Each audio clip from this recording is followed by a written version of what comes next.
Well, good morning to you. It's Tuesday today, and I've just been to a little shop just to grab some bits and pieces. Now, a lot of what this week is about me finding where things are. And so I've just sort of wandered up the road, as it were. I needed a couple of bits. So I thought, let's find a supermarket that sells a couple of bits. And while we're at it, we'll have a look at what's along the route.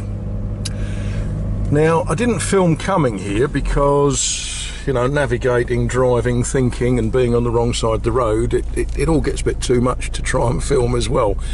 But I will give you some images on the way back. Now, literally 2 minutes away from that little shop is this church, and in some ways we might say this small church.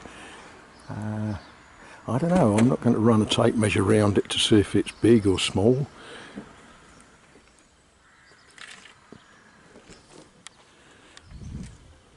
But what we will do is we'll go round to the front and see if the door's open.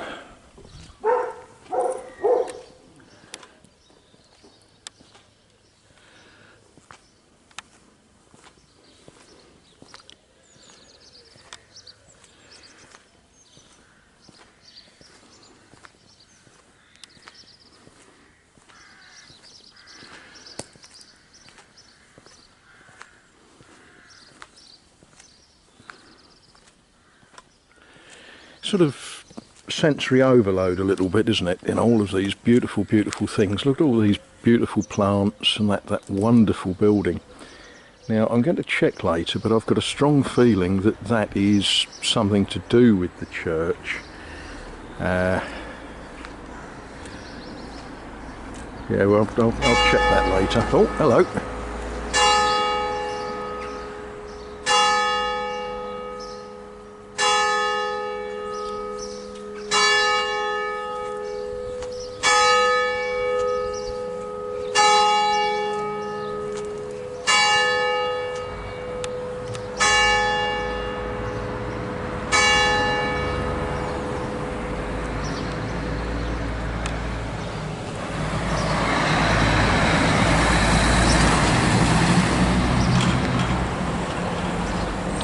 Now, as we approach this church, we should sort of think a little bit about its history.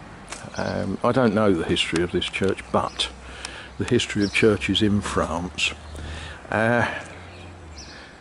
When it was built, very Roman Catholic, saints in all the niches, and yeah, that went on for a very long time until the French Revolution. And when people decided it was a good idea to get rid of their kings and their dukes and all of those sorts of people, they thought it was a good idea as well to get rid of their saints. Now, as you look at all of those saints, they've all been disfigured. They've had their heads cut off. The niches here, they undoubtedly would have had saints standing in them. And one can only speculate what those saints would have been. Presumably Peter and Paul and Joseph and I don't know, John the Baptist. I don't know. I'm guessing. But they're missing. The ones that are all still there are missing their heads, most of them. Their hands. Yeah. Okay, well, let's go and see what's inside this church. Entree on your right. So I guess that means we go round to the side door, I guess.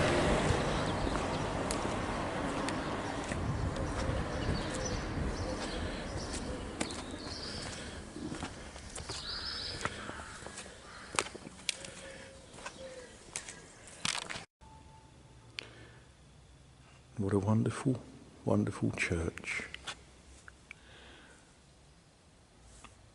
I don't know how much the camera will be able to capture. You know, where you've got the lots of light coming from the windows and the dark of the ceiling. But that's the most wonderful barrel vaulted ceiling, and the beams that go across are painted. Now I guess that local historians will be able to say, ah yes, you know, that's the coat of arms of this chap, and that's the badge of such and such. Again, these are things that in time I'll probably get to know. But for now, I'm just going to stand and stare and wonder.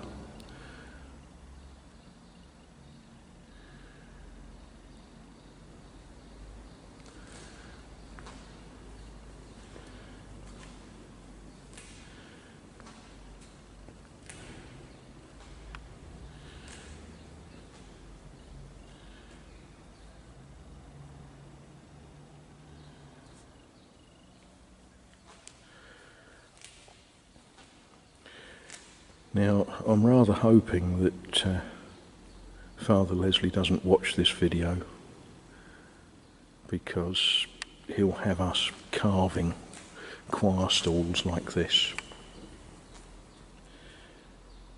Aren't they magnificent? Now, these little seats, you know, these are for when you're standing for any great length of time.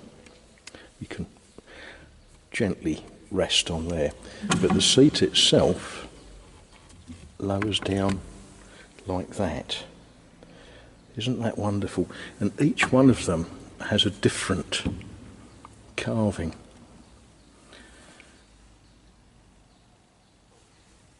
They are absolutely magnificent.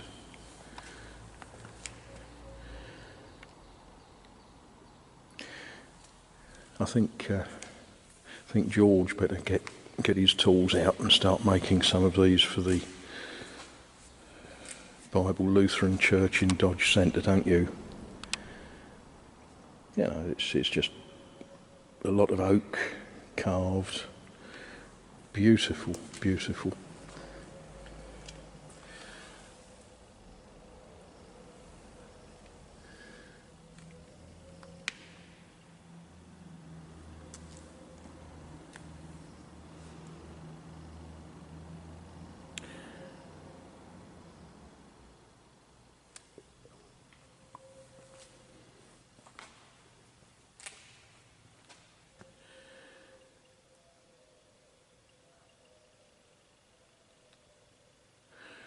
Now, you can't attend a church called St Mary the Virgin without having some idea about who that is. And we would think of this as the Lady Chapel. There's a statue of a penitent nun